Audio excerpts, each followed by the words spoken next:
कृष्ण कृष्ण कृष्ण हरे हरे, हरे राम राम राम हरे हरे। सर्वप्रथम मेरे गुरुपाद पद्म नित्यलीला प्रविष्टं विष्णुपाद अष्टोत्तर सतस्माद भक्ति वेदांत शिल वामन गोस्वामी महाराज एवं नित्यलीला प्रविष्टं विष्णुपाद अष्टोत्तर सतस्माद भक्ति वेदांत शिल नारायण गोस्वामी महाराज के अभय चरण कमलों में अनंत कोटि साष्टांग दंडवत ज्ञापन करता हूँ। तत्पश्चात नित्यलीला प्रविष्टं विष्णुपाद अष्टोत्तर सतस्माद भक्ति वेदांत स्वामी महाराज शिल भक्ति विज्ञान भारती गोस्वामी महाराज एवं उपस्थित समस्त वैष्णवी के चरण कमलों में मेरा यथायथ दंडवत प्रणाम स्वीकार हो। अभी आप लोगों ने प्रभुपाद की अनन्य भक्त की जीवन चरित तथा अनेक शिक्षाओं के जय श्रवण किया। कल हम लोग सनातन गोस्वामी पाद के बारे में कुछ श्रवण किया था, किंतु काल प्रबोधानंद सरस्वती पाद के क्या था, तिरोभाव तिथि था। समय संक्षेप होने के नाते उनके बारे में कुछ मैं बोल नहीं पाया, इसलिए उनके बारे में थोड़ा दो शब्द भी मैं बोलने की प्रयास करता हूँ।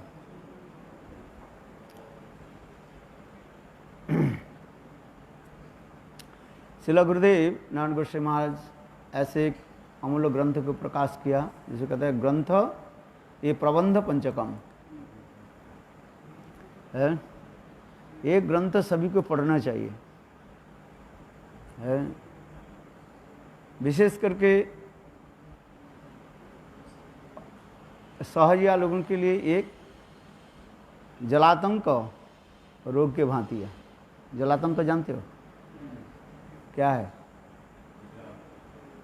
जैसे किसी को कुत्ता काट देते हैं ना, वो पागल हो जाता है, उसके पानी देखते ही डरता रहता है। बोले गुरुदेव के ऐसे ग्रंथ जो है, इस ग्रंथ को यदि सहजिया लोग पढ़े उसके इतना डर होगा, जलातंक रोग के भांति हो जाएगा। ये ग्रंथ बहुत सुंदर ग्रंथ है, ये ग्रंथ सबको पढ़ना चाहिए है। परम गुरु महाराज भक्ति प्रज्ञान केशव गोस्वामी महाराज जैसे सहजिया सुखी भेकी बाबा जी अपसंप्रदाय के विरुद्ध में सदा सर्वदा लेखनी द्वारा लिखते थे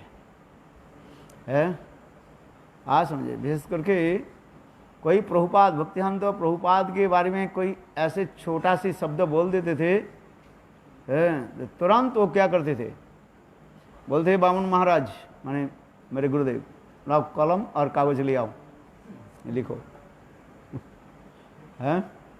इतने डिक्टेशन देते थे बस, और उनके बारे में लिखते थे, खंडन करते थे।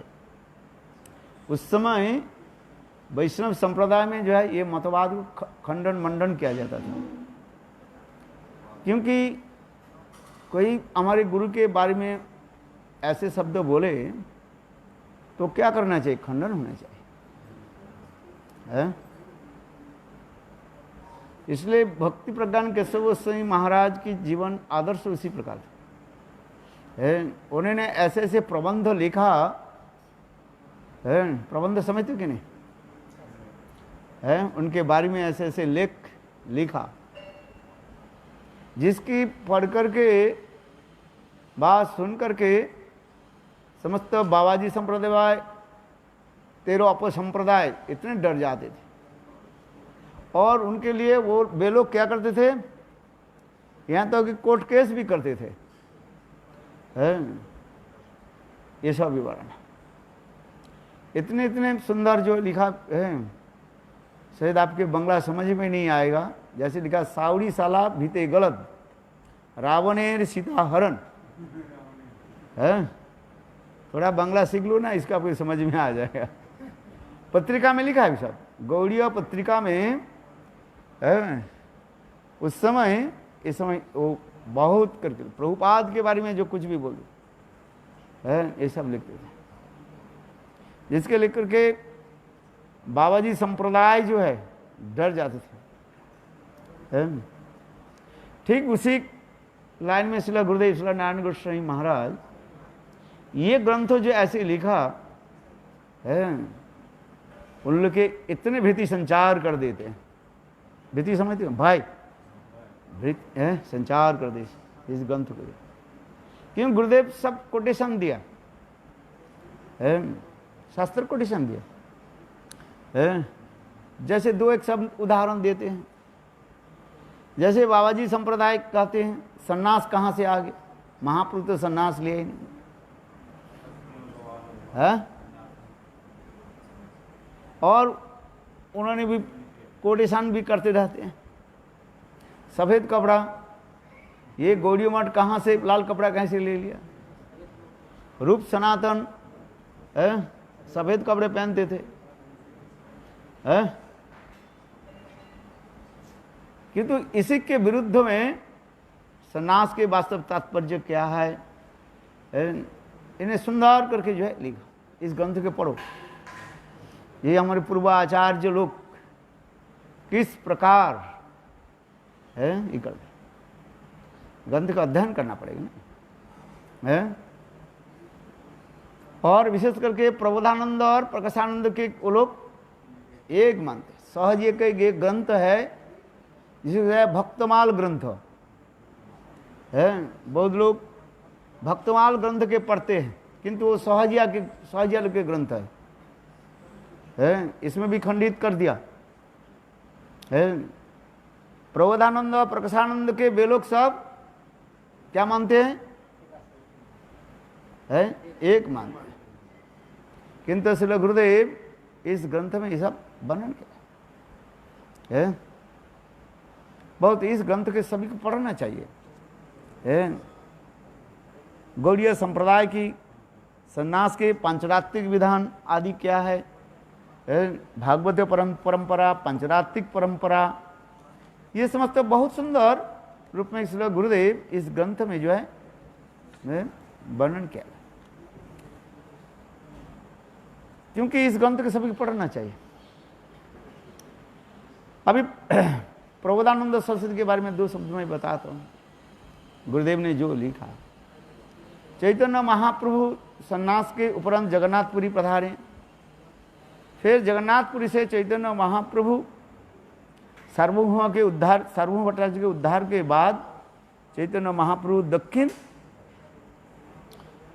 देश में गए, जिसे विशेष कर राय रमानंद से मिले। जो अपने कारण, विशेष मूल कारण जो था, ये कृष्ण राधा के भाव कांति लेकर के महाप्रभु के रूप में क्यों प्रकट हुए है? राधा के भाव माधुर्य की आस्वादन तो इसके मूल था। वो श्री राधा प्रणय महिमा इस श्लोकों के द्वारा वर्णन होते जा रहे। और विशेष करके विशाखा देवी की संग बिना ये संभव नहीं था। इसलिए चैतन्य महाप्रभु है वहाँ पर मिले, राय रमंदिर से मिले, जिससे श्रीमद् चैतन्य चरितामृत में मध्य लीला अष्टम परिच्छेद में इसके वर्णन किया गया। राय रमंद संवाद वर्णन किया गया है। कृष्ण तत्व से लेकर कृष्ण तत्व, रस तत्व, प्रेम तत्व, भक्ति तत्व, राधा तत्व, प्रेम तत्व, जितने तत्व सभी तत्व महाप्रभु राय रमंद से आलोचना किया है। अंत में चैतन्य महाप्रभु राय रमंद के भी अपने स्वरूप दर्शन कराया। क्या स्वरूप दर्शन कराया भूल गए, मैं तो बहुत यहीं पर बोला था। क्या बोला था? रसराज महाभाव स्वरूप, हाँसी प्रभु तारे दिखाई लो रसराज महाभाव स्वरूप। देखी रायरमंद होइल मूर्छित है, ऐसे सुंदर रूप दर्शन करके रायरमानंद मूर्छित हो है। मूर्छित हो के कारण की भी हम आप लोग के वर्णन किया था 2 दिन है, ऐसा बहुत सुंदर इसमें जो वर्णन किया गया।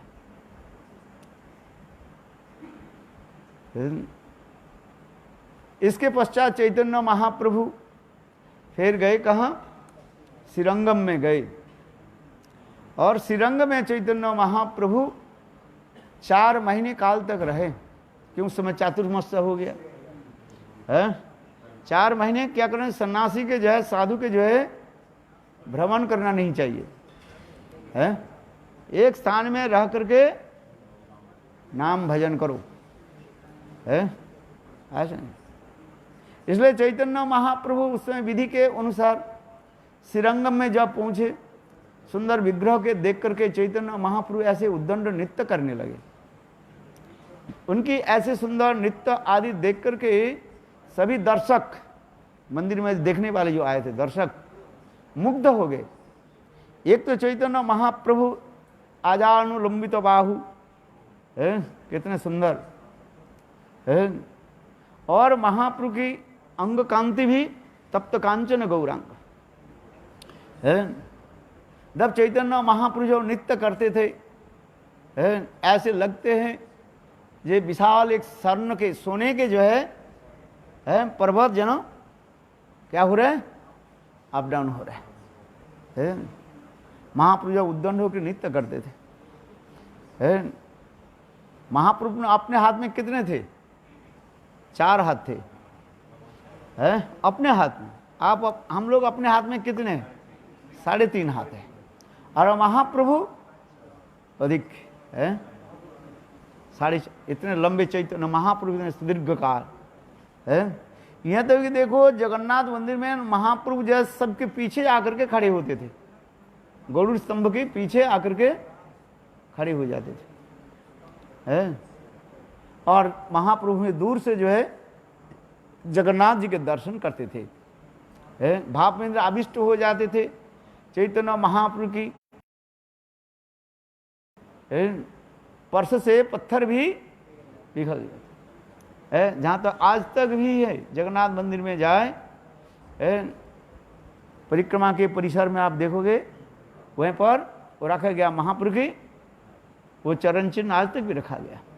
और महाप्रभु जहाँ पर खड़े होकर के जगन्नाथ जी के दर्शन करते थे है, देखो जहाँ पर दीवार में हाथ रखा वहीं पर दीवार के पत्थर भी पिघल गए, और महाप्रभु के उंगली के जो है चरण चिन्ह, ये उंगली के चिन्ह अभी तक है, पिघले हुआ पत्थर है। देखा आपने जगन्नाथ मंदिर कितने सुंदर। और यहाँ तक महाप्रभु इतने ऊंचे थे है।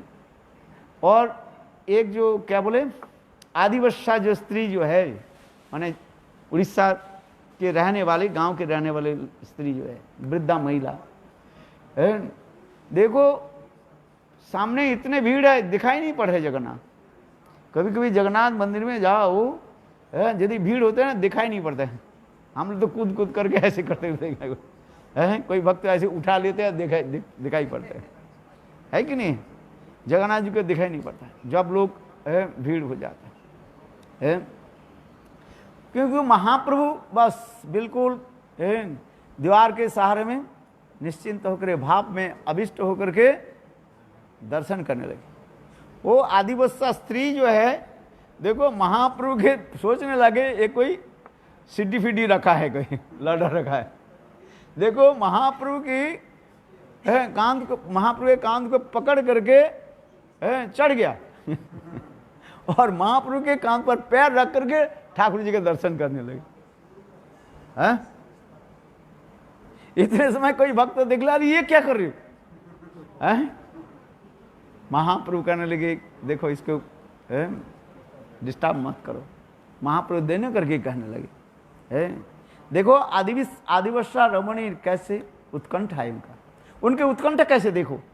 ये जगन्नाथ जी के दर्शन करने के लिए उनके भी पता भी नहीं है ये सन्यासी है और कौन है उसे पता नहीं है, वो दर्शन करें। महापुरुष शंकर मेरा तो इतना उत्कंठा नहीं है, किंतु इसकी उत्कंठा कैसे, तात्पर्य क्या है? जैसे भी फिर उसके जो है वो आदिवासी शास्त्री को जो है धीरे धीरे नीचे उतारा गया। बोले भगवत दर्शन में इतने उत्कंठा, रागानुगा भजन की विशेष वैशिष्ट क्या? दो चीज है, उत्कंठा और एक आवेश। याद रखना, रागानुगा भजन की विशेष वैशिष्ट है उत्कंठा और आवेश। इष्टे सारसिक राग परम अभिष्टता भवेत तन्मय तो भवेद भूषा रागात्मिका कोदिता। रागात्मिका जैसा स रागानुगा उच्यते। विराजंती अभिव्यक्तं ब्रजवासी जनादिषु। ब्रजवासी के जो नित्य सिद्ध भगवान की जो परिकर जो है, उनके हृदय में दो चीज, दो वस्तु वर्तमान रहता है सदा सर्वदा, उत्कंठा और आवेश। रागात्मिका भक्ति में ये भी दिखा, उत्कंठा और आवेश लेकर चलते है। मेरा यहीं पर कहना है, जे महापुरुष कितने सुदीर्घ काय थे, दीर्घ महापुरुष। और महाप्रभु जब उस श्रीरंगम मंदिर में जब नृत्य करते थे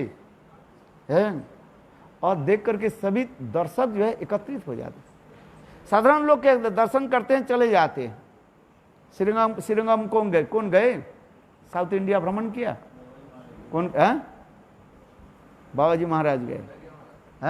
आप गए ना, देख कितने सुंदर विग्रह है। तो महाप्रभु जब नृत्य आदि करते दर्शन लोग क्या बोले जाते नहीं, महाप्रभु के दर्शन करके बस विग्रह कोई दर्शन करे न करे, सभी लोग क्या करने लगे? महाप्रभु के नृत्य आदि दर्शन करने लगे। भाव में अभिष्ट हो गए जो महाप्रभु है। और उसी समय जो है ये त्रिमल्ल भट्ट, वेंकट भट्ट और प्रबोधानंद सरस्वती भट्ट परिवार कहते हैं, भट्ट परिवार आए और महाप्रभु के ऐसे सुंदर नृत्य आदि देख करके वो लोग भी प्रभावित हो गए। और वे लोग ने कि संग महाप्रभु के जो है अपने गृह घर में निमंत्रण किया और स्वयं महाप्रभु उनके घर में रहने लगे। कितने दिन तक रहे? 4 महीने। अरे सन्यासी साधु के क्या है, एक स्थान पर अधिक दिन रहना नहीं चाहिए। शास्त्र में क्या कहा जाता है? रमता जोगी बहता पानी। संत महात्मा जो है अधिक समय रहना नहीं है, रमता जोगी और बहता पानी, चलो है। किंतु देखो ये लोग जो है भट्ट परिवार महाप्रभु के प्रति इतने प्रेम प्रति आदि करने छोड़ना नहीं चाहते। प्रभु हमारे घर में रहिए। 4 महीने तक महाप्रभु उनके घर में रहे। संत महात्मा रहते क्या करते? संत महात्मा एक काम क्या है? भगवान की कथा श्रवण करो। हमें एक दिन कथा बोलने के यदि नहीं दिया जाए, मेरा सिर में इतना दर्द होगा, रात भर नींद नहीं हो। आज समझेंगे 23 साल के बाद मेरा इतने होते जरा बेचैन होते जा, रात में नींद नहीं आती। अभ्यास होगी ना, कथा बोलते बोलते बोलते। एक स्थान पर मैं कभी जो है 4-5 दिन तक नहीं, कहीं भागवत सप्ताह तो 7-8 दिन तक रह जाते हैं और नहीं तो 4 दिन 5 दिन से अधिक नहीं रहते मैं। 5 दिनानी जो 5 दिन तक मैं कभी अधिक नहीं रहा है। कहीं भी जाए, ब्राजील हो, कहीं भी जिस देश में जाए, ऐसे की जरूरत है। क्योंकि मैं 97 से जो है 2020 तक जो है चलते जा रहे हैं। ऐसे दिन आ गया, पता ही नहीं आगे जाकर के क्या हो। वास्तव सत्य है, हम अनुभव करते हैं। कथा हरी कथा, कब दिन है कब रात है और आज बार क्या है वो भी याद नहीं रहता। बस हरि कथा, हरि नाम, शास्त्राध्ययन, बस संत महात्मा, और क्या काम है। तो मेरे कहने की तात्पर्य चैतन्य महाप्रभु उनके घर में कितने दिन रहे? 4 महीने तक रहे। और चैतन्य महाप्रभु जब उनके घर में रहे, चैतन्य महाप्रभु कौन सा कथा कीर्तन करने लगे? गुरुदेव स्वयं कहते थे, गुरुदेव भाषा थे, बोले अभी अभी ताजा ताजा कथा जो राय रामानंद से सब सुना उसी कथा को सुनाने लगे। गुरुदेव प्रवचन में कह रहे हैं, बोले कौन सा कथा सुना है? बोले राय रामानंद के साथ जो वार्तालाप हुई। भाई तुम अभी अभी जो खाया वही तो डकार आएगा ना, डकार समझते हो कि नहीं? तो राय रामानंद से जो वार्तालाप हुई वही तो उनके पास ही है अभी। फिर बाद में कुछ कथा बोले, कोई बात नहीं है। राय रामानंद के साथ जो कथा हुई, कौन सा कथा हुई? कृष्ण तत्व, प्रेम तत्व, रस तत्व, सारी वर्णाश्रम धर्म से शुरू कर दिया राय रामानंद। और राय रामानंद कहाँ समाप्त कहाँ कर दिया? रसराज महाभाप के स्वरूप वहीं पर ले गया। कितना सुंदर कथा जो है। इसलिए गुरुदेव कहते थे, गुरुदेव की भाषा था क्या? बोले ताजा ताजा ऐसे सुंदर कथा जो है श्रवण कराया है। विशेष करके श्रीमद् भागवत के रासलीला की कथा को जो चैतन्य महाप्रभु वर्णन किया है, इस कथा को सुन करके वो लोग बहुत प्रसन्न हुए। महाप्रभु एक दिन प्रश्न करने लगे, अच्छा बताओ, ये भट्ट परिवार जो है ये श्री संप्रदाय के अंतर्भुक्त थे। ये प्रबोधानंद सरस्वतीपाद, वेंकट भट्ट, त्रिमल्ल भट्ट, ये भट्ट परिवार दक्षिण देश में ज़्यादातर जो है श्री संप्रदाय की प्रचलन है उसमें। और उस समय गोपाल भट्ट गोस्वामी बहुत छोटा था, करीब 7-8 साल का हुआ भक्ति रत्ना के अनुसार, कि 10-12 साल के होगा। वो महाप्रभु के प्रति अत्यंत जो है आकृष्ट हो गया। उनके बारे में वर्णन किया गया। ये महाप्रभु जब विश्राम करते थे, ये छोटा गोपाल भट्ट गोस्वामी जो है उनके चरण दबाते थे। और महाप्रभु के साथ इसमें घुल मिल करके रहते, हिल मिल करके रहते थे। महाप्रभु बहुत कृपा प्राप्ति की। तो एक दिन की कथा है, चैतन्य महाप्रभु ये तीनों भाई जब बैठे तो कहने लगे, अच्छा बताओ, तुम्हारे लक्ष्मी के बारे में तो सुना गया है, सती साध्वी नारी है, समझे? नारायण छोड़ करके उनके कुछ दिखाई नहीं पड़ता है। सती साध्वी नारी शास्त्र में, पुराण में वर्णन है। लक्ष्मी के बारे में क्या कहा गया? सती साध्वी, पतिव्रता, पतिव्रता नारी है। अच्छा, हमारी समझ में नहीं आ रहे हैं, महाप्रभु कहने लगे, और तुम्हारी ये पतिव्रता लक्ष्मी है, ये नारायण के छोड़ करके बेलभोर में क्यों तपस्या कर रहे हैं? ये शास्त्र में है, कस्यानुभव अश्व देव विद्महे तवांग्री श्लोक में है कि नहीं है? आगे बताओ, है? तो कहने लगे, प्रभु इससे उपहास क्यों कर रहे हैं? नारायण और कृष्ण में तो कोई भेद नहीं है। सिद्धांत सत्य भेद अपि, शास्त्रीय सिद्धांत के अनुसार कृष्ण और नारायण में कोई भेद नहीं है। एक ही तत्व तो एक ही है। भगवान एक है कि दो है? एक ही भगवान है। भगवान तो एक ही है। वही राम रूप में प्रकट होते हैं, वही कृष्ण रूप में प्रकट होते हैं।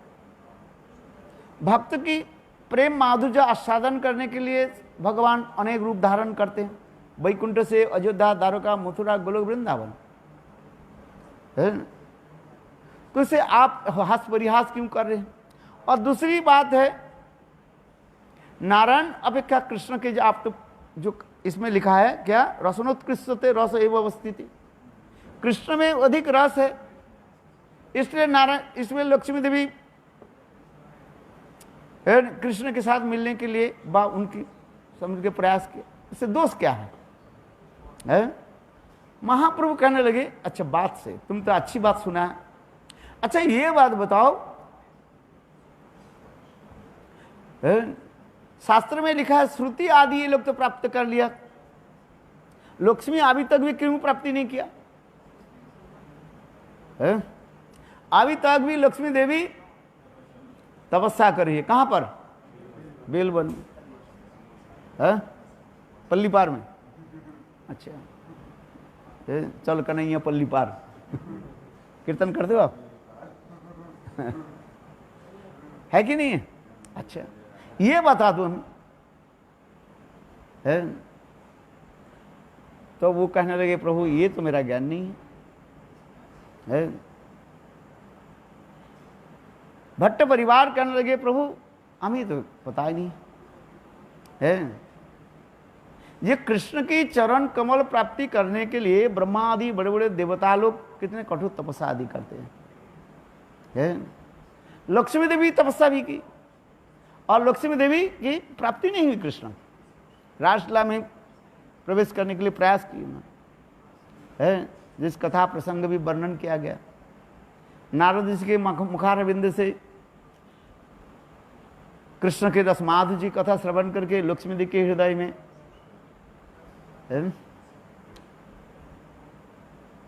लालसा जगी, तो नारद ऋषि कहने लगे प्राप्ति करने से कठोर तपस्या करो। तो लक्ष्मी देवी यह बेलवन में आकर के कठोर तपस्या आदि करने लगे। कृष्ण प्रकट हुए, बोले वर मांगो, बोले आप मुझे गोपियों के भांति मुझे रासलीला में प्रवेश अधिकार दिए। तो कृष्ण कहने ये तुम्हारे लिए संभव नहीं है, क्योंकि रासलीला में प्रवेश करना इतना सहज नहीं है। कृष्ण की विशेष एक निष्ठा है।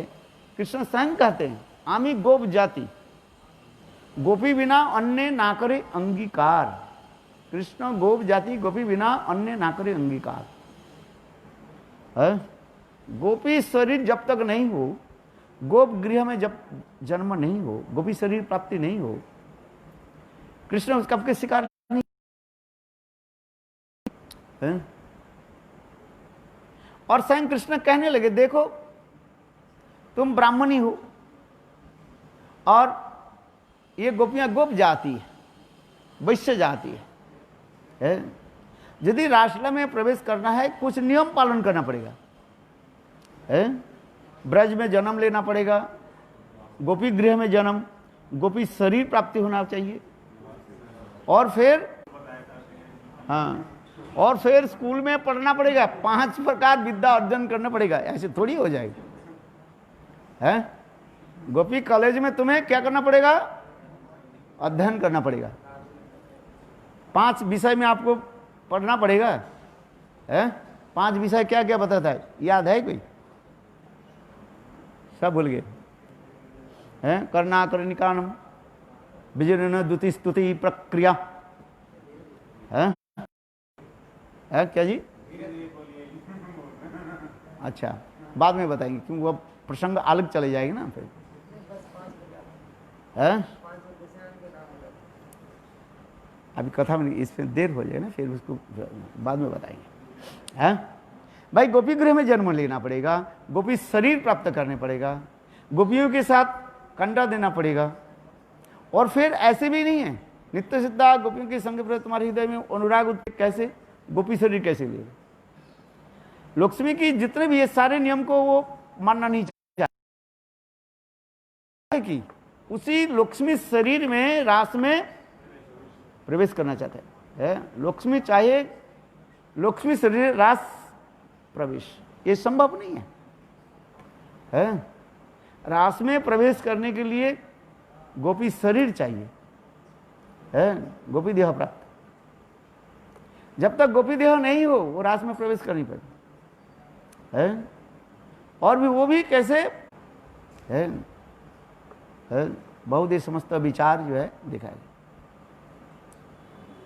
तो इस कथा को आदि सुन करके, अर्थात कृष्ण के सहित मिलने के लिए इतने आतुर क्यों हैं, माने उत्कंठा क्यों है? महाप्रभु ने देखा नारायण अपेक्षा कृष्ण में ये गुण जो है वो अधिक है। है? नारायण में कितने गुण है? पहले हम नीचे से चले जाए, जीव में कितना गुण है? वो भी बिंदु बिंदु मात्र में है, बिंदु बिंदु मात्र, बहुत है, अनुमात्र में। देवता में थोड़ा बहुत अधिक रूप में कहा गया है। और इसके आगे वैकुंठ में, अच्छा शिव जी में कितना गुण है? हम तो देवता में चले गए ना, 50 गुण, मनुष्य अपेक्षा देवता में 50 गुण है, वो अधिक मात्रा में, वही 50 गुण अधिक मात्रा में। और शिव जी में कितना गुण है?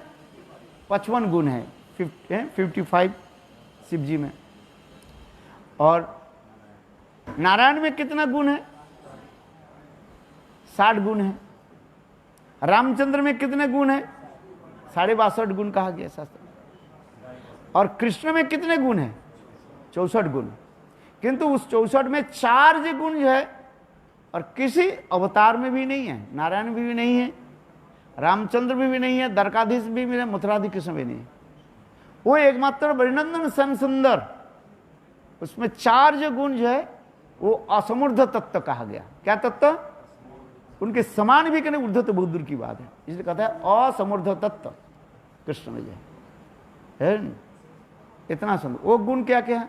रूप माधुर्य है। कृष्ण के इतने सुंदर रूप जो है, वो रूप है वैकुंठाधिपति नारायण भी नहीं है, रामचंद्र भी नहीं है, यहाँ के द्वारकाधीश मथुरा एकमात्र कृष्ण में ये सुंदर जो रूप है, जे रूप को दर्शन कर सभी क्या होता है? आकर्षित हो जाता है।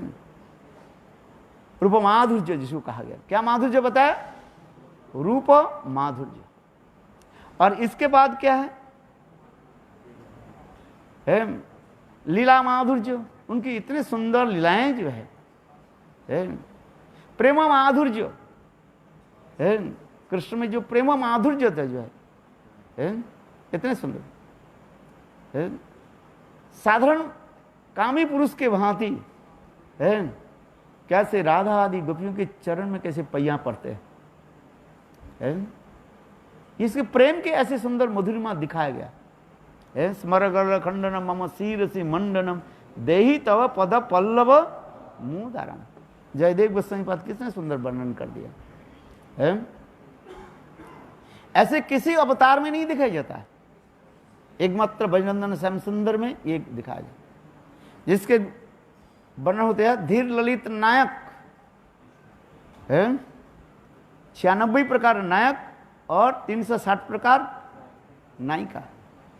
उसमें कृष्ण में जो नायकत्व जो है दिखा गया, ये धीर ललित नायक की जो गुण जो है एकमात्र कृष्ण में ही है। एक दिन थोड़ा सामान्य रूप में वर्णन किया था है? और चौथा क्या था कृष्ण के? क्या वेणु माधुर्य है, जिस वेणु के द्वारा, वंशी के द्वारा सबके चित्त के क्या करते हैं? आकर्षित कर लेते हैं। कृष्ण अपेक्षा वर्णनंदन श्याम सुंदर छोड़ करके किसी अवतार में है ये गुण नहीं है। 4 गुण चतुष्ट है जो है, 4 गुण जो है ये असमूर्ध तत्व कहा गया है। इसलिए कृष्ण छोड़ करके और कोई अवतार रास नहीं कर सकते, ये विशेष वैशिष्ट दिखाया गया है। देखो कृष्ण के सुंदर जो माधुर्य, मैंने किस लगे चैतन्य महाप्रभु 4 महीने तक ये समस्त कथा आदि सब वर्णन करने लगे है। और उसी कथा को रूप चैतन्य महाप्रभु किसके हृदय में प्रकाश कर दिया? रूप गोस्वामी के हृदय में प्रकाश किया, जिसलिए उन्हें 2 ग्रंथ जो प्रकाश किया, भक्ति रसामृत सिंधु और उज्ज्वल मणि है। चैतन्य महाप्रभु सारे जो प्रेम धन को किसके हृदय में प्रकाश कर दिया? रूप गोस्वामी के हृदय में है। इसलिए तो ये समझते लिखा गया। कृष्ण इस चैतन्य महाप्रभु सब कथा श्रवण कराए उनको है। और सुन करके वे लोग क्या किया? श्री संप्रदाय के लक्ष्मी नारायण की उपासना को छोड़ करके राधा गोविंद की माने राधा कृष्ण किसे दिया? बोले नहीं, जब तक साधक स्थायी भाव में पहुंच नहीं जाए तब तक उनके कुछ अदल बदल होते रहता है। जब स्थायी भाव में चले जाते हैं तब नहीं होगा। है ये विचार दिखाते आज, क्योंकि बन जाता है। ये जो उदाहरण जो दिया गया ये प्राकृतिक उदाहरण है, सिद्ध जगत के उदाहरण नहीं है। जैसे आप सद व्यक्ति के संग करें आप सद बन जाओगे। चोर गंजाखोर जानते, जो गांजा पीते आते हैं उनके संग करने से आप ऐसे बन जाओगे। किंतु चिद यदि ऐसे होते, उद्धव आदि ऐसे भक्त लोग किसके संग किया? राधा आदि गोपियों को तो इतने दिन तक रहा, देखा, सब प्रार्थना भी कर लिया, किंतु अभी तक वो भाव प्राप्ति नहीं। आसाम हो चंद्र जुसाम हम उद्धव कितने प्रार्थना करते करते ब्रज छोड़ करके आ गया। उधुना अभी जो मथुरा जो है कृष्ण के द्वारा पलित हो रहा है, इसलिए उद्धव ने किया कि छोड़ करके आ गए मथुरा।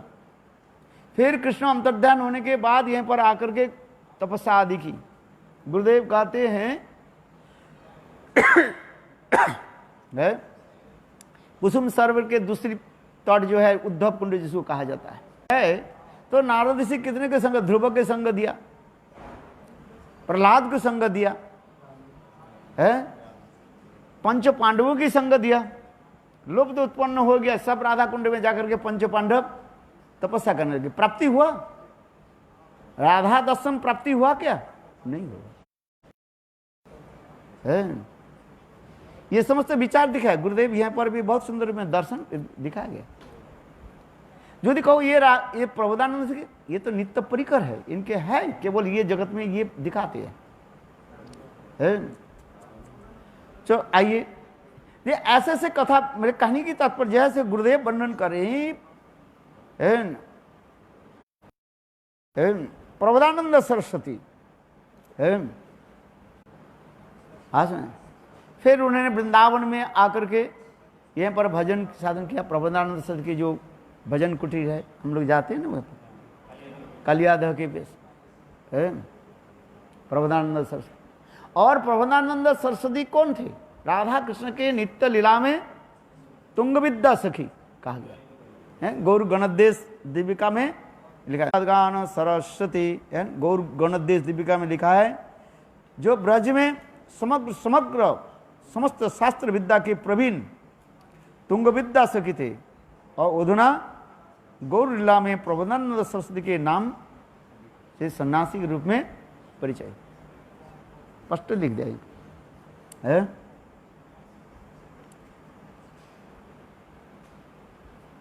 हमारी कहनी के तो देखो प्रबोधानंद सरस्वती कितने सुंदर सुंदर ग्रंथ भी रचना किया है महाप्रभु के बारे में और राधा गोविंद के बारे में, विशेष करके उनके कुछ ग्रंथ जैसे कि चैतन्य क्या बोले चैतन्य चंद्रामृत ग्रंथ, एक चैतन्य चंद्रामृत और एक चंद्रोदय। चैतन्य चंद्रामृत ग्रंथ जो है कितना सुंदर, वृंदावन महिमामृत ग्रंथ है, इतने सुंदर सा ग्रंथ लिखा उन्होंने। और विशेष करके जो है राधा रस सुधा निधि, जिस ग्रंथ के लिए अभी तक भी सब लोग कहते हैं हमारे संप्रदाय का है, उसके लिए क्या करते, किंतु वास्तव जो है ये राधा रस सुधा निधि किसके? सरस्वती पाद है। आज में इतने सुंदर ग्रंथ जो है आज में प्रबोधानंद सरस्वती पाद के ग्रंथ है। राधा रस सुधा निधि ग्रंथ इतने अमूल्य ग्रंथ है। गौड़ीय वैष्णव संप्रदाय की जो है ये विशेष उपाधि है। उपाधि समझते हो? इस ग्रंथ का अध्ययन करना चाहिए सबको। नित्यं पुरुष परस शिखंड मूलित कस्सा तदार सनिदे विश्वभानु जाय तत्कलि कुंजे भवनांगन मार्जनिशा। प्रबोधानंद से कितने सुंदर राधा जी की अपार महिमा को वर्णन करते जा रहे हैं। जस्सा कदापि वसनं क्लनत्त धन्नाति धन्न पवन कृतार्थमानि जगिंद्र दुर्गम गति मधुसूनो भी तत्सासनो करता है। राधा जी की इतनी सुंदर महिमा वर्णन किया है। आज राधा रस सुधांश में इतने सुंदर सुंदर ग्रंथ श्लोक है। वास्तव राधा तत्व जानने के लिए आपको ये समस्त ग्रंथ क्या करना पड़ेगा? अध्ययन करने पड़ेगा।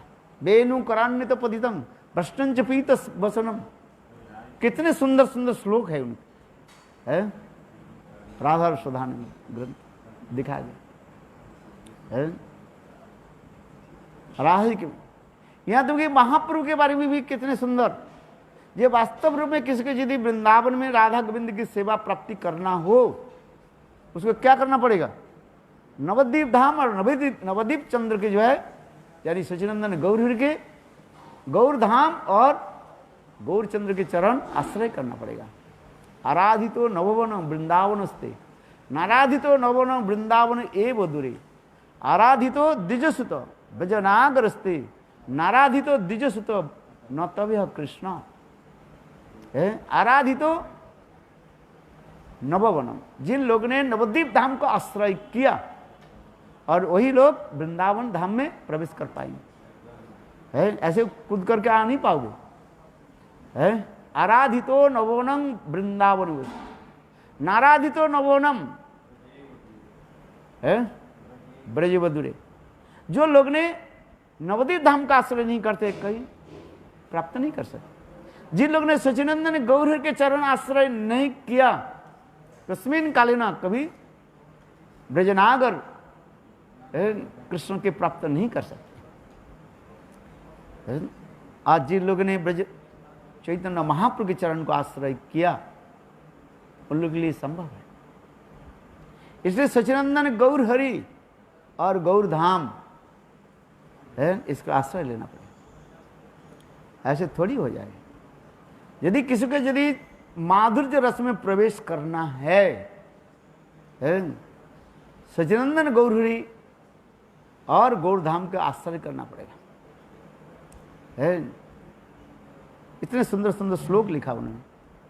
वृंदावन महिमामृत भी कितने सुंदर ग्रंथ है, इतने सुंदर वृंदावन की महिमा वर्णन किया गया है। चलो हम इसलिए कर रहे हैं आज प्रबोधानंद सरस्वती के बारे में दो शब्द इसलिए बताते जा रहे हैं। ये कुछ लोग कहते हैं ये प्रकाशानंद और ये प्रबोधानंद और प्रकाशानंद एक व्यक्ति है। कहाँ ये प्रकाशानंद ये मायावादी थे और ये प्रबोधानंद सरस्वती है महाप्रभु के शुद्ध भक्त है। दोनों एक कैसे हो जाएगा? चैतन्य महाप्रभु जब गृहस्थ माने जब इसमें थे नवद्वीप धाम में थे, सन्यास लिया नहीं।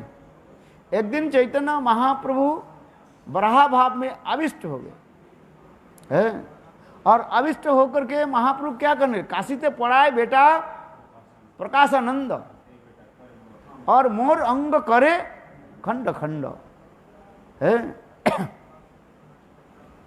आज में महाप्रभु कहने लगे ये प्रकाशानंद अद्वैतवादी सन्यास ये वेद पढ़ते हैं अध्ययन करते हैं किसी शास्त्र जानते नहीं।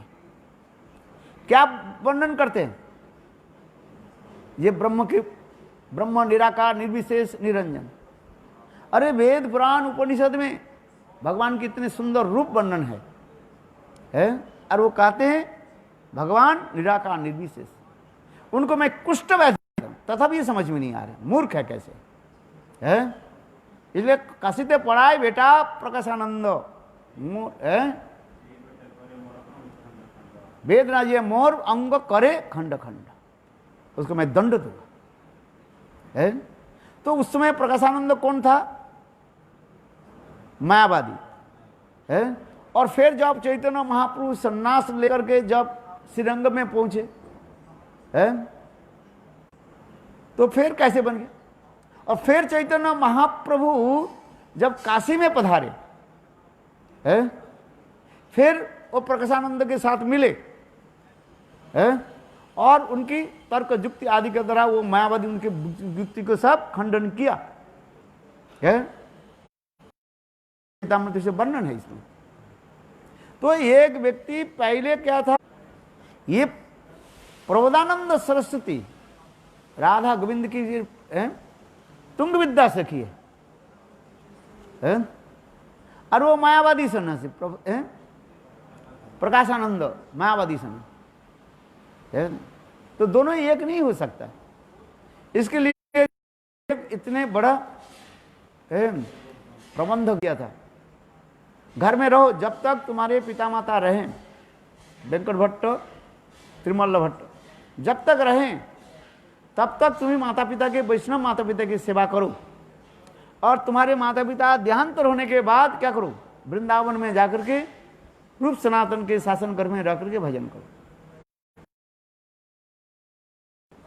अपने माता पिता के देहांतर होने के बाद अरे आज एकादशी है, उन्हें ठाकुर जी के राधा जी के प्रसाद है। अरे देखो, मैंने हरिभक्ति विलास की सारे श्लोक जो है इसमें लिख दिया, एकादशी के दिन किसी प्रकार से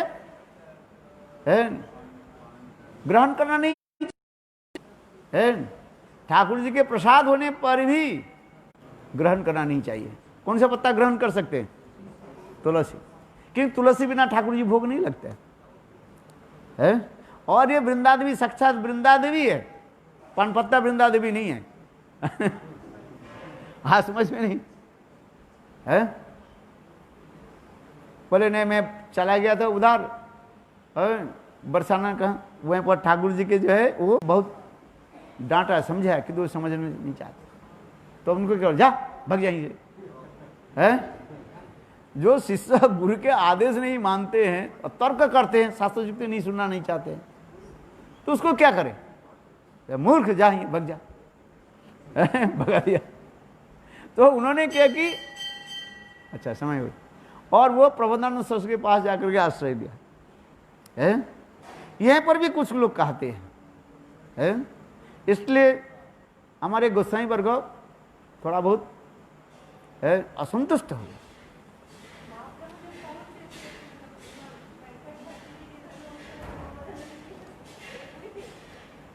क्या बोले?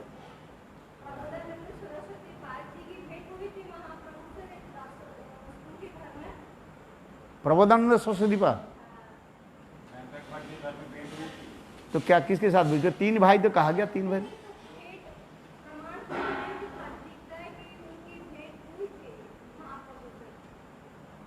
भेंट हुए, तो उनके घर में रहने लगे। उस समय किसने कहा? हाँ, उस समय प्रबोधानंद सरस्वती पाद कहाँ थे?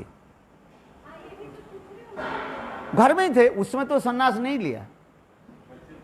उस समय अपने प्रबोधानंद सरस्वती जब चैतन्य महाप्रभु अभी इतने आ गया, हाँ क्या जी, भक्त थे, उस समय वो सन्यास नहीं लिया।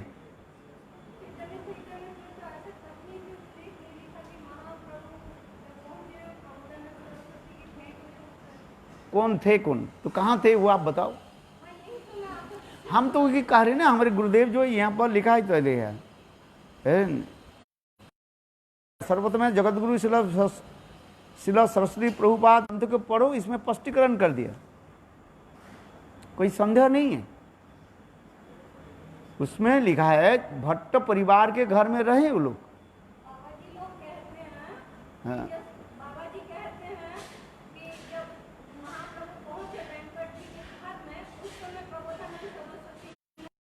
कहाँ थे? हाँ?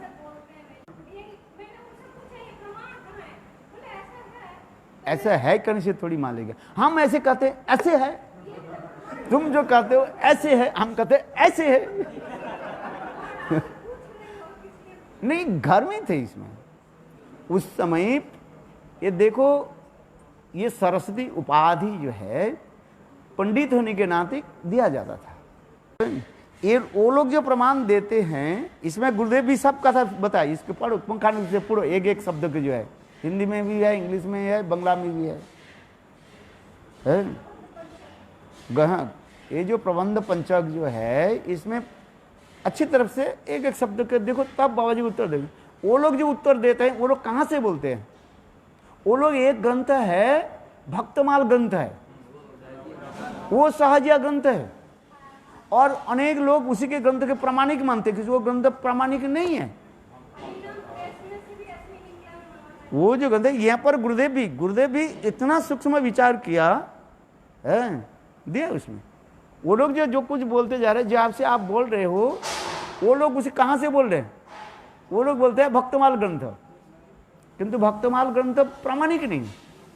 यहाँ पर गुरुदेव जो दिया भक्ति रत्नाकर ग्रंथ, एक प्रामाणिक है। चैतन्य भागवत, चैतन्य चरितमदेव प्रामाणिक ग्रंथ है। आप समझ में ना,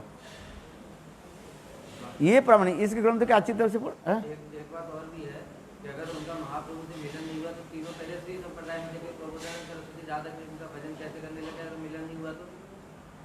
चलो तुम्हारे यदि मिलन जी नहीं है, अच्छा चलो यहाँ पर भजन किया, किसके भजन किया उन्होंने? महाप्रभु के उपदेश से तो प्रेरित होकर यहाँ पर प्रबोधानंद सरस्वती पाद जो है, ये वृंदावन के किसका भजन किया है? और ऐसे सुंदर ग्रंथ लिखा उन्होंने।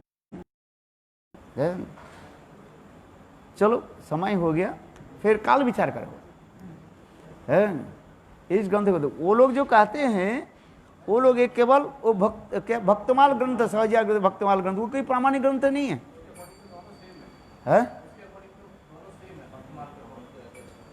हाँ? वो लोग कहते हैं प्रकाशानंद प्रबंधानंद एक होता है, किंतु जब ये है पढ़ाई बेटा प्रकाशानंद मेरे अंग करने, फिर महाप्रभु यहाँ पर आए, और फिर वह महाप्रभु उनके साथ कैसे मिले?